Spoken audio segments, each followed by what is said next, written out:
Yeah, I mean, we forgot to mention last week, but obviously they hired Pat Fitzgerald, and there's obvious with a new regime change from Jonathan Smith to basically the opposite in Pat Fitzgerald energy wise. There's going to be a lot of people leaving, as well as the new athletic funding they have from, the company they signed with. However, Pat Fitzgerald obviously catered towards his strengths in the portal from what he could get. He keeping Alessio Milivojevic was pretty important in my opinion, being only a freshman last year and performing decent with the players that he had around him. It's obviously sucks to see that Aiden Childs never worked out for being, a higher rated transfer than even Dante Moore was a couple years ago. And Cam Fancher brings some obvious depth to the quarterback room who can scramble and hopefully help as a senior experience wise. But I think, Pat Fitzgerald at Northwestern, they like to be physical and run the ball. And that's pretty evident in the players they got so far. They kept Todd Tolliver and Tullis in the running back room, who were pretty physical and played pretty well down the stretch last year. I mean, they also brought in some guys like Patterson from Iowa and Cam Edwards from UConn, who had 1,200 yards last year.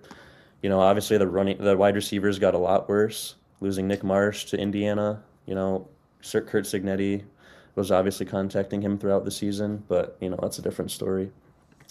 And they're just gonna have to rely on players that Jonathan Smith recruited to step up because they don't have too many players returning. I think they got Krishan McCray back. He removed himself from the portal, but and then the tight ends are obviously they lost Michael Mazunis, who had, he played pretty well this year, blocking and catching some touchdowns. So they're gonna have to have guys step up there too.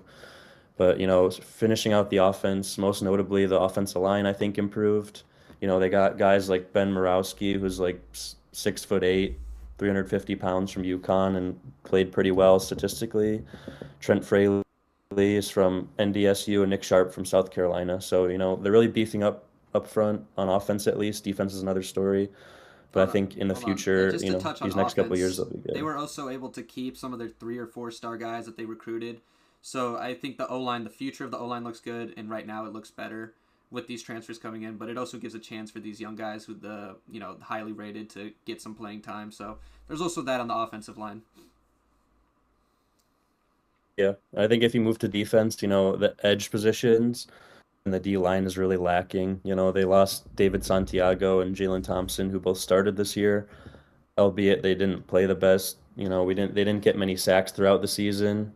But, once again, they're really gonna have to rely on young players they brought in from Illinois. They brought in a 6'7" defensive tackle.